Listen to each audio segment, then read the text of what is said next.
Tak warai ya dadi wong alim. Kempung malam piro? Malam 22. Selikur. 22. Piro? Yes. Yes. Anggap bae Lailatul Qadar ora usah darani ganjil, sing darani ganjil ya sapa. Aneh-aneh. Lailatul Qadar ya mulai tanggal 1 Ramadan. Malah ulama sedarani mulai ruwah. Iso wis ke ruwah wingi. Oh, kalau sering tol Lailatul Qadar ya kadang mulut, kadang Dzulhijjah. Kalau kan jenisnya on time. Kayak wong melarat, dene dhuwit pendak entuk THR. Nah, wong marang pangeran ya sawal selo besar ya untuk napa?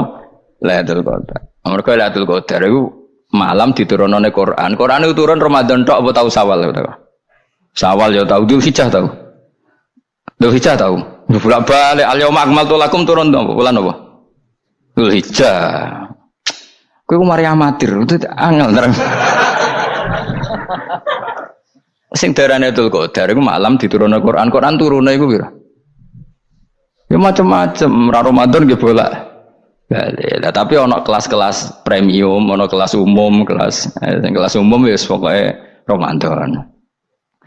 Sing ganjil dipilih salah sitok. Dadi iku pembatasan napa? Nah, Quran dhewe turun coba surat paling terkenal, ayat paling terkenal al-yauma akmaltu lakum turun tanggal piro? Tanggal 9 Arafah Dzulhijjah haji wada. Padahal ta'rif Lailatul Qadar apa unzila fihil Quran. Ya tapi ilmu ini mari debat biasa. Umume wong ora takoki wong Gus nuzul Quran tanggal piro 17. Lailatul Qadar tanggal 21. Ya jare nuzulul Quran yo pas Lailatul Qadar. Wong-wong lak muni bingung nang wong. Nah aku sih ra bingung. Lho kok ora tau mikir jajal. Nuzulul Quran sing resmi ning kitab-kitab tanggal piro? 17. Lailatul Qadar tanggal. Padahal Lailatul Qadar disifati apa? Malam turune. Quran. Nek ora tau bingung ngono. Wong ana kadang ngirim wong goblok, wong kok ayeme ngono. Iki ora tau mikir.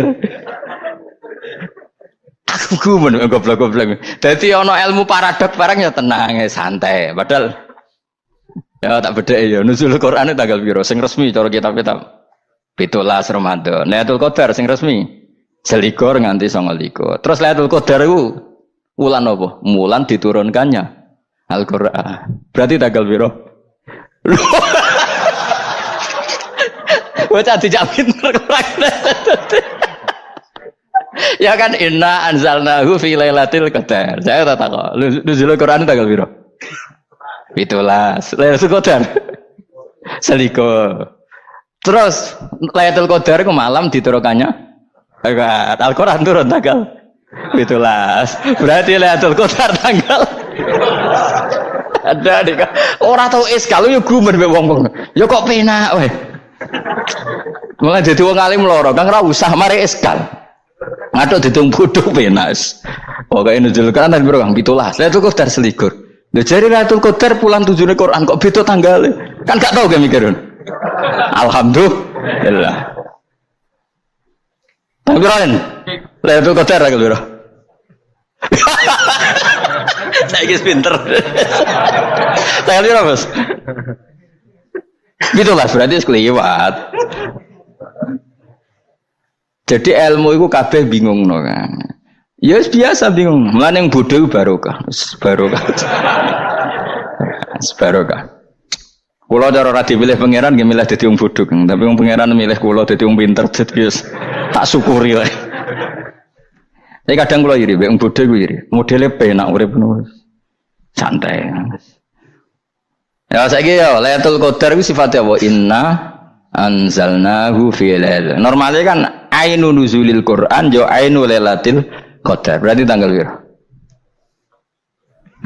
Darawade lagi. Innalillahi wa inna ilaihi raji'un. Kita warai ilmu cara wong alim. Meskipun sampean boleh bantah siji ya kadang keterbatasan ilmu. Nomor loro hasud, bantah kan sebabnya macam-macam. Hasud, nomor 3 bantah gue kegiatan. Kayak wong kuliah nak agak kritis kan darani ra pinter. Jadi cocoklah ya kudu bantah. Engko khas-khasan cerdas apa? Nomor 4 bantah niku sifate wong wedok.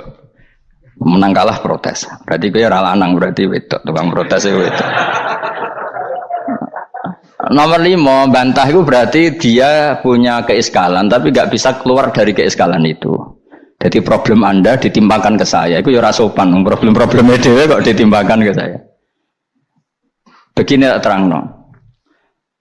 Hukumnya Allah Ta'ala itu ada yang berstatus itu lugu. Lugu itu ya lugu ummi. Karena agama ini memang ummi. Ummi itu lugu. Sehingga agama ini tidak perlu diterangkan. Ngendikane Abu Hanifah, agama ini ketika datang, itu orang lugu. Lugu itu murni. Murni itu proporsional. Sehingga sifat ummi itu baik. Misalnya saya bilang gini, rungono awas kena keliru. Kalau kamu sholat itu batal kalau makan. Itu ukurannya 1 upo apa 1 piring? 1 upo kan? Itu sudah batal. Terus kalau saya bilang gini, Jong nak tamu keimangan, itu 1 piring tak 1 upo. Enggak jawab ya? 1 piring. Orang iso misal, tak keimangan, gue 1 upo. Nah, lalu Anda ditanya gini, lalu definisi makan itu apa? Memasukkan 1 piring ke mulut, apa 1 upo ke mulut? Dalam bab sholat, 1 upo ke mulut itu makan. Tapi dalam bab hormat tamu itu 1 piring. Setuju ya? Tak warai pinter kayak. Ayo tak warai ya. Wes setuju ya? Wes pinter. Lo jawab wes pinter. Urung. Lailatul Qadar ya kono. Misalnya Lailatul Qadar menjadi super karena ada sesuatu yang super turun, yaitu Lailatul Quran. Jadi menjadi super karena yang turun adalah sesuatu yang super, dan itu artinya tanggal loh, salah nih aku cek iku utek tanggal 21 kabeh sing ngaji ning ngene. Oh jelas inna anzalnahu fi lailatul qadar. Hurujuk ning ndi? Quran kan? Wa ma adraka ma lailatul qadar. Lailatul qadri khairum min alfi syahr. Makanya Lailatul Qadar itu ya bisa saja tanggal 1 kemarin sudah kelewat. Mbok entah ini jebelis baris dada. Atau mungkin Sa'ban. Jadi perdebatan ulama tentang Lailatul Qadar. Malah ada wali yang bilang saya tiap hari mendapat Lailatul Qadar. Nah, itu malah ra kelas meneh wis malah pusing, malah napa? Pusing. Udah enggak usah mikir itu. Jadi hukumnya Allah itu ada 2. Ada hukum itu lugu dan ini bagus. Makanya saya itu kenangan saya terbaik dalam membela Allah dan Rasul. Saya ulang lagi, kenangan saya terbaik dalam membela Allah dan Rasul itu masalah faraid. Dulu mungkin banyak yang ingat lah ketika tahun berapa lupa saya, tapi ada seorang menteri dan pakar Islam menggulirkan isu hak waris itu sama, lelaki dan perempuan sama, alasannya karena perempuan sekarang kerja. Jadi gara-gara kesamaan gender kemudian mereka ingin bagi waris itu apa? Sama lidzakari bisul hadil, saya itu ditentang. Gerakan itu pernah menguat, termasuk yang bisa dengan tanda kutip bisa menghentikan gerakan itu termasuk itu saya. Yang punya pikiran gitu tak parani, tak tantang begini. Saya bilang gini, Anda ngomong ini itu karena pinter apa karena tren? Tak tanya, ya karena pinter. Saya ini kan orangnya keren, punya kepangkatan jos lah. Ya kepangkatan jos, kepangkatan dunia, mesti cara pangeran jos ora ya ora. Cara ukuran dunia itu jos loh.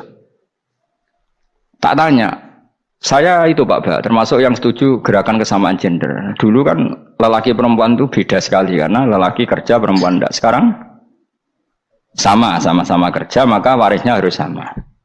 Terus saya tanya gini, lalu penyebab warisan itu kerja apa lelaki? Dia jawab kerja. Dia nggak ngerti kalau ngadepin saya. Saya ini kan orang alim yang biasa belajar mantek. Dia ini roh nak aku ngalim. Sembrono ya jadi ini. Ketika tak tanya gini, lalu misalnya saya punya anak, yang anak saya putri itu direktur BUMN atau direktur bank atau direktur PT besar. Kemudian anak lelaki saya idiot, goblok. Warisannya dikasihkan siapa? Kalau kerja adalah alasan dapat warisan, berarti anak saya perempuan itu yang dapat warisan dong. Anak saya lelaki kan idiot, nggak kerja. Lalu warisan itu berdasar prestasi apa empati? Kalau berdasar prestasi malah Anda ini aneh. Sudah kerja direktur BUMN hanya karena dia kerja, dia dapat warisan karena Anda bilang asbabul irsi adalah kerja. Kalau saya bilang karena empati, saya juga gak fair. Yang kerja juga butuh modal gak saya warisi, tapi yang idiot tak warisi karena warisan berdasar empati. Lalu Anda milih mana? Bingung deh. Sampai dia ikrar, saya belum pernah mendapat perlawanan seperti ini karena Anda ngomong sama orang-orang goblok, kata saya. Terus saya bilang, saya ini ngaji Wahab khatam berkali-kali. Anda mungkin baca kitab Wahab itu hanya terjemah. Maka menurut Islam yang menjadi hak waris itu sebabnya zukurah wal unasah, kelelakian menjadi dapat 2 bagian, keperempuanan menjadi 1 bagian, dan itu Islam tidak mau urusan dengan prestasi maupun empati, mujarrodul zukurah dan mujarrodul unusah. Sehingga dengan seperti ini tuh Islam nggak ribet. Coba kalau kamu pakai ilatul hukmi, pakai cara berpikir logika, malah ruwet karena tadi kalau kesamaan gender itu karena perempuan kerja, lalu misalnya yang lelaki idiot misalnya atau pengangguran, warisan kamu kasihkan siapa? Kalau kerja itu menjadi alasan hukum, kamu kasihkan yang perempuan kan? Aneh enggak? Yang sudah kerja malah kamu kasih warisan yang nganggur? Enggak. Berarti berdasar prestasi atau berdasar empati. Kalau kamu dapat warisan idiot dulu dong. Idiot dulu, goblok dulu, kecelakaan dulu, baru dapat warisan karena dapat empati. Yang sudah PNS enggak perlu dapat warisan karena sudah juga ruwet. Fikih seperti ini ruwet enggak? Ruwet.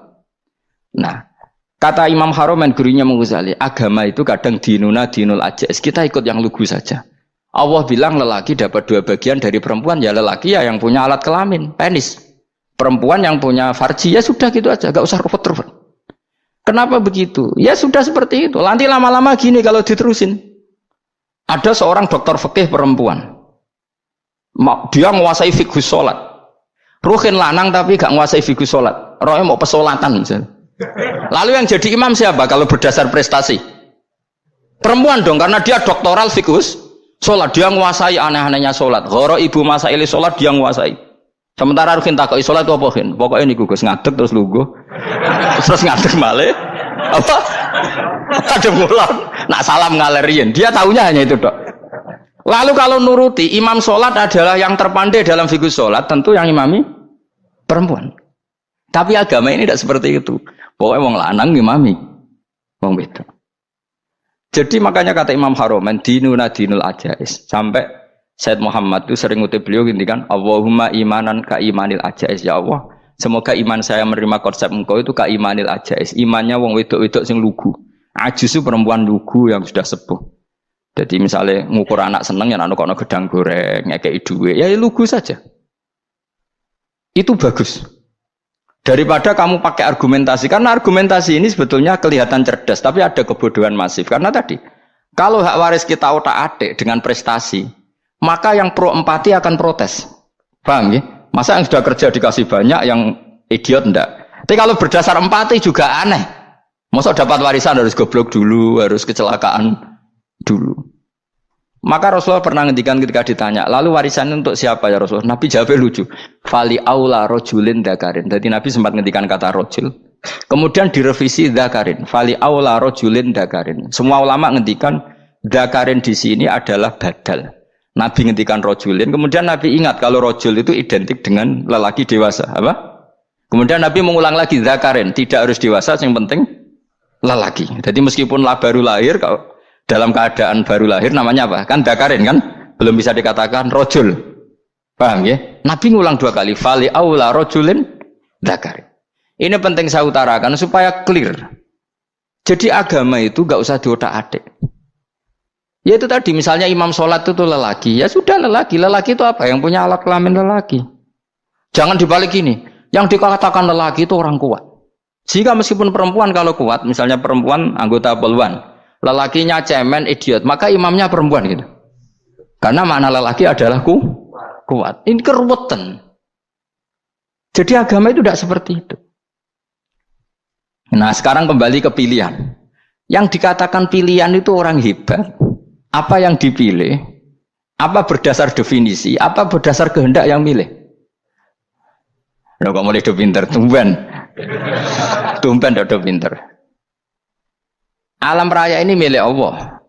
Dan semua di alam raya ini milik Allah. Maka dipilih tidak dipilih itu terserah yang punya apa terserah kita. Apa terserah kriteria, apa terserah definisi. Dalam konteks kita sebagai objek diambil, tentu terserah yang punya. Kemudian Allah bilang, orang-orang itu saya pilih. Nah kalau milihnya Allah berdasar kepunyaan, tentu Allah boleh dong memilih orang yang sebetulnya berstatus dolim. Ya tapi ya tetap dia dolim, tapi ya tetap dipilih. Kenapa ya? Karena Allah yang punya. Saya misalnya orang kaya, boleh nggak punya HP buruk? Boleh kan? Terserah saya. Saya orang kaya, beli HP mahal, medium dan paling buruk, boleh enggak? Boleh saya yang punya. Enggak boleh Gus, dengan orang kaya harus beli HP yang mahal. Yang bilang harus siapa? Nah, kegoblokan kita ini seperti ini. Nak wong sugih HP-ne kudu larang. Nak wong alim kudu bojone ayu. Sing kudu darani kudu ayu ku sapa? Nak maji jalan nang dumbu swarga lho kudu iku sing swargane mbam tapi kudu. Nah, kita ini sering berpikir ngatur Tuhan. Nah, Indonesia negara yang mayoritas muslim terus Islam Indonesia kudu dadi sampling Islam seluruh apa? Dunia. Ya ora usah sombong ngono ya keben mayoritas juga wonge kakean ngono ae ora perlu GR jadi sampling percontohan Islam internasional ora perlu ngono. Lah misalnya terus dadi contoh misalnya nang Masjid Haram niru Jumatan ning Indonesia berangkat mbek do rokokan. Bariku teki diusep-usepno ning pojok pager. Lah misalnya wong Mekah terus do ngono kabeh karena mencontoh Islam Indonesia. Kacau gak? Ora usah GR ngono biasa wae. Napa? Biasa wae. Terus misalnya mencontoh Islam Indonesia, Indonesia nak jaran Wali Songo terus tahlilan nunggu nganti setengah jam. Lah terus raudhah dikepung ngono rak macet Mekah Madinah. Mergo agar ziarah Nabi terus lungguh apa? Sak jam. Nah ning wali sak jam ning Nabi 2 jam lah kira-kira gitu. Ya malah nganyak Kanjeng Nabi tuh. Nabi sekaruan afdhalul khalqi mbok dongakno wa maghfir lahu warhamhu.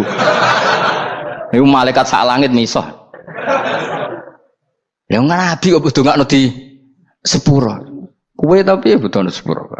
Enggak boleh doakan Nabi gitu, enggak boleh. Wa sholli ala sayyidina Muhammad wa ala alihi. Enggak boleh pakai ighfir lahu.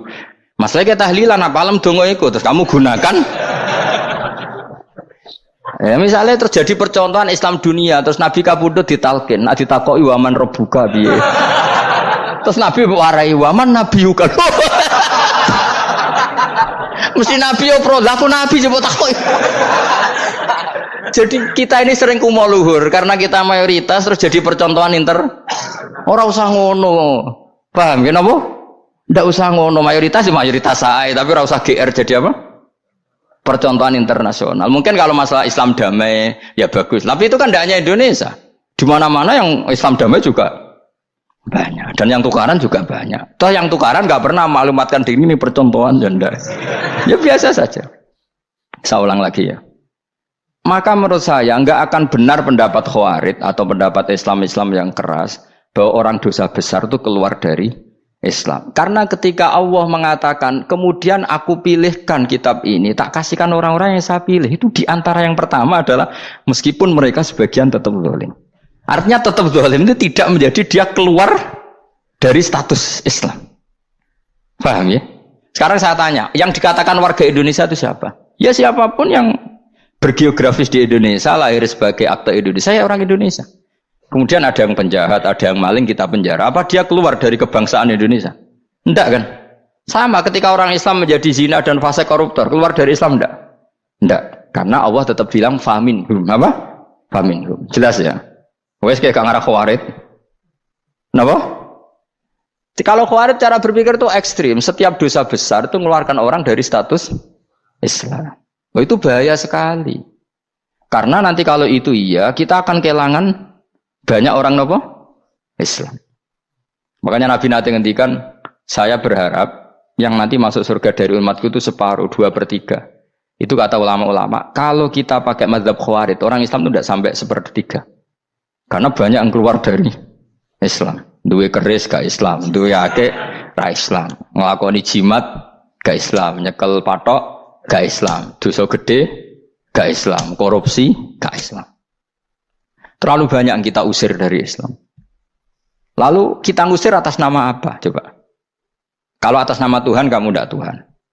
Atas nama wakil Tuhan, Tuhan tidak pernah mewakilkan ke Anda. Orang-orang mandate.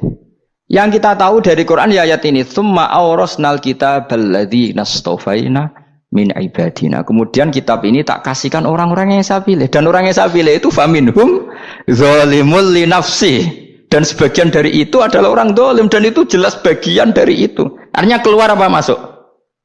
Keluar apa masuk? Masuk.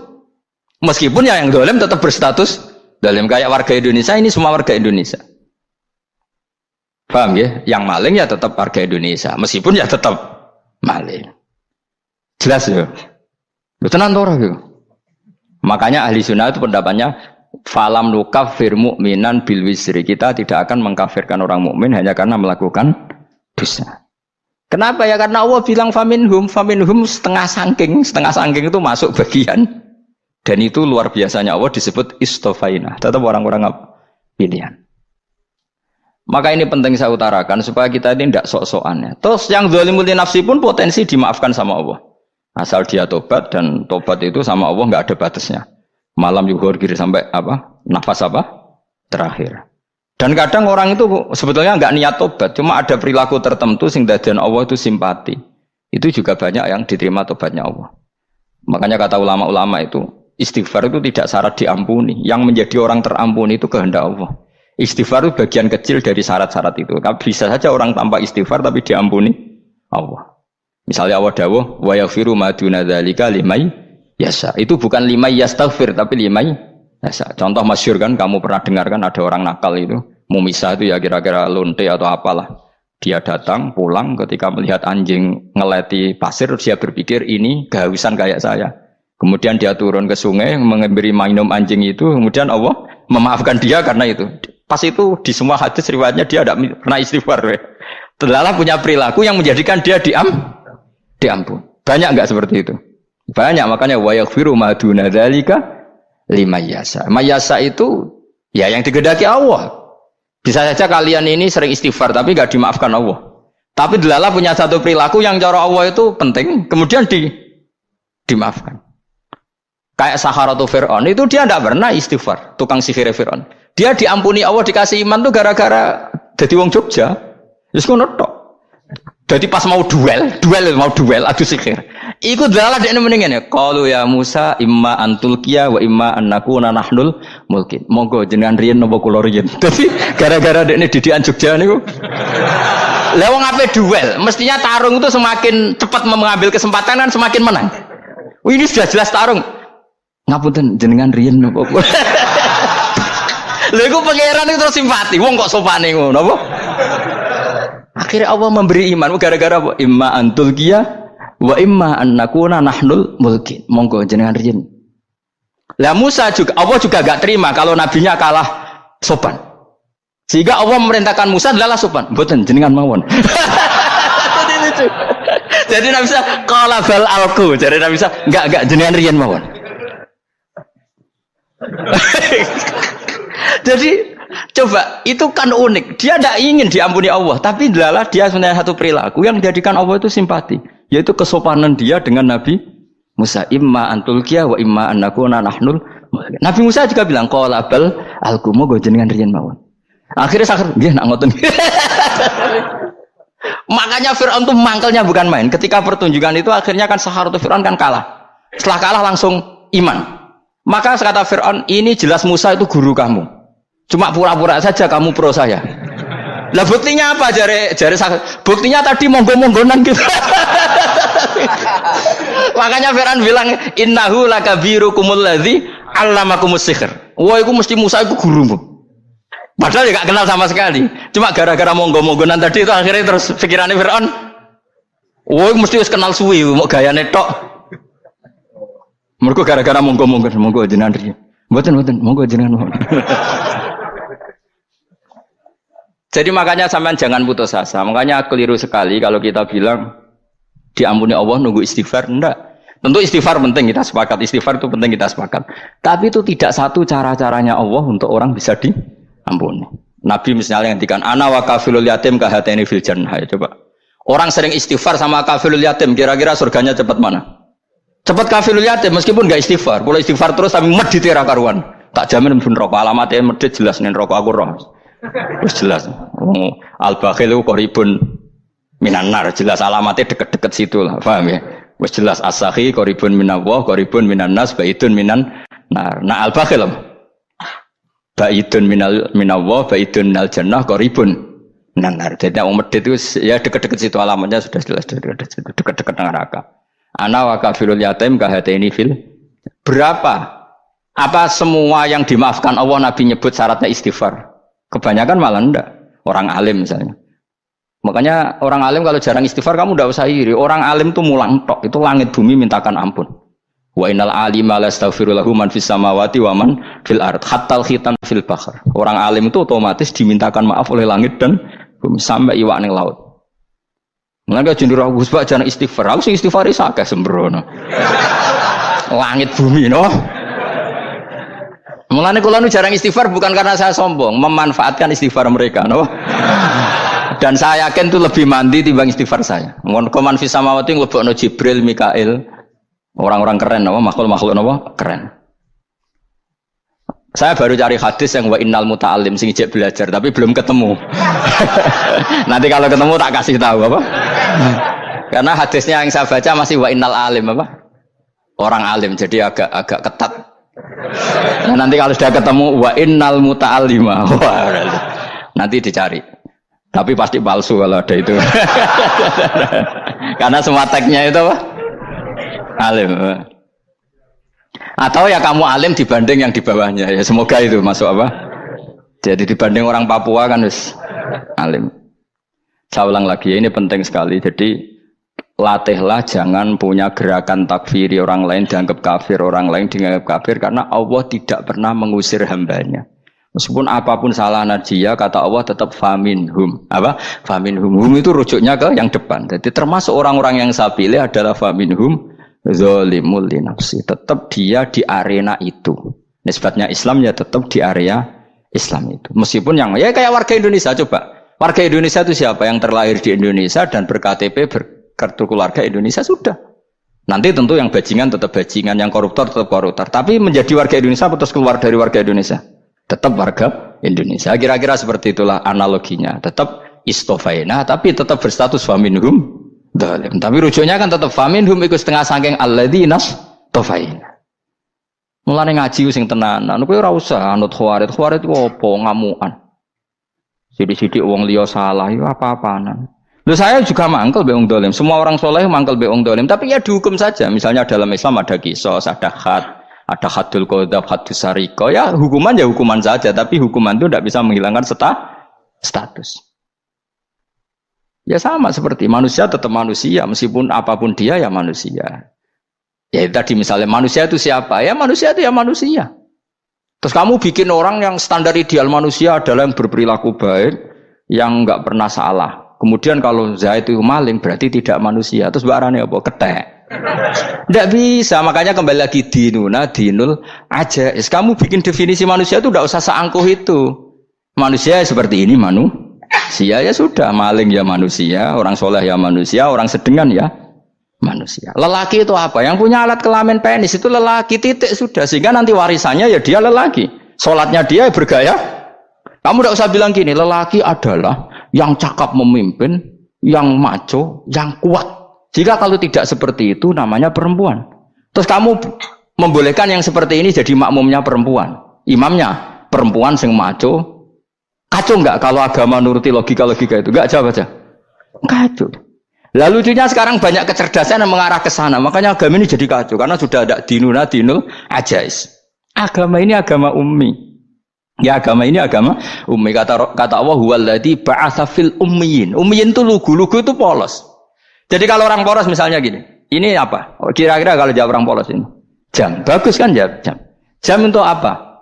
Penunjuk waktu ya sudah seperti itu. Tapi kalau orang engkek, ini itu apa jam? Itu barang murahan. Bulat kan oleh jawab. Ono numpak mobil carry itu apa? Itu black melaku. Yang mobil itu Alphard. Jadi kacau. Enggak boleh agama dibawa ke sana. Apa? Agama di sana dibawa ke sana. Nah itu madzhabnya ahli sunnah apa? Wal jamaah. Ketika Rasulullah ngendikan la yu'minu ahadukum hatta yuhibba li akhi, ora kok diarti ini ora iman. Jika yang menyala itu tidak iman, tidak seperti itu cara mengartikan ahli sunnah wal jamaah. Karena status itu tidak pernah hilang. Yang hilang hanya kesempurnaannya. Paham ya? Kesempurnaan kita jadi manusia hilang karena kita maling, karena jadi koruptor. Tapi tetap kita manusia. Kesempurnaan kita sebagai orang mukmin hilang kalau kita fasik. Tapi kita tetap mukmin. Paham ya? Makanya setiap hadis gitu kata ahli sunnah la yu'minu imanan kamilan. Wis dong ya. Dong. Ya terus alhamdulillah subhanallah. Ya doa alim semalam 12. Malam Lailatul. Aku kadang melok goblok aduh. Saya tuh sering dididik sama bapak saya, sekumpul wong akeh kudu melok goblok guys. Makanya bapak itu kalau ada orang pidato, bapak kan juga nggak suka pidato juga, tapi ya kerso kadang-kadang, saya pun kadang-kadang kerso.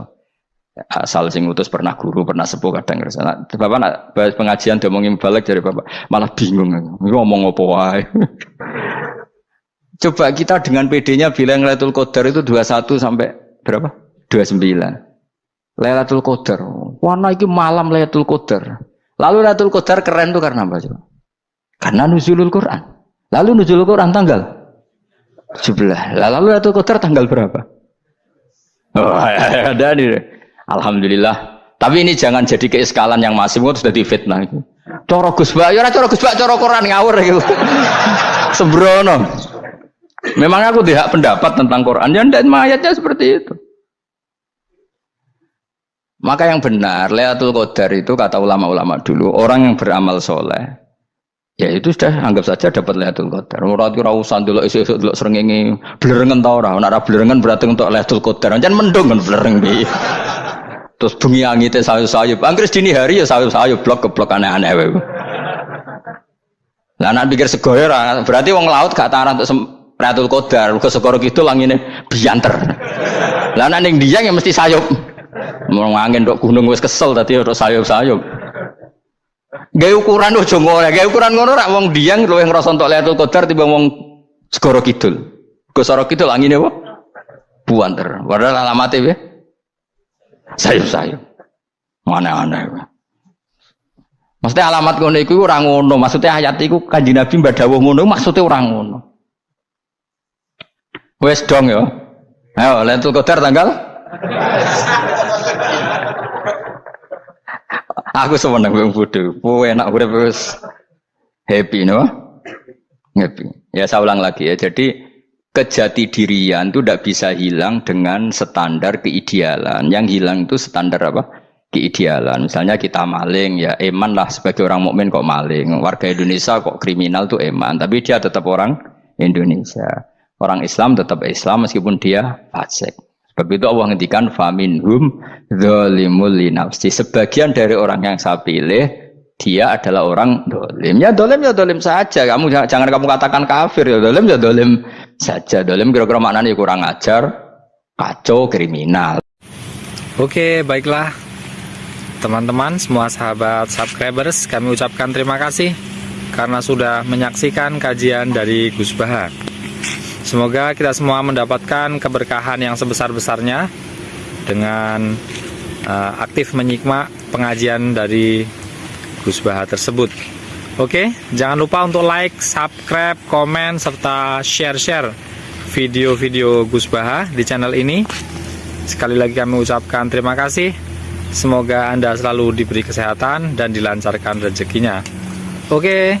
Sekali lagi kami ucapkan terima kasih. Wassalamualaikum warahmatullahi wabarakatuh.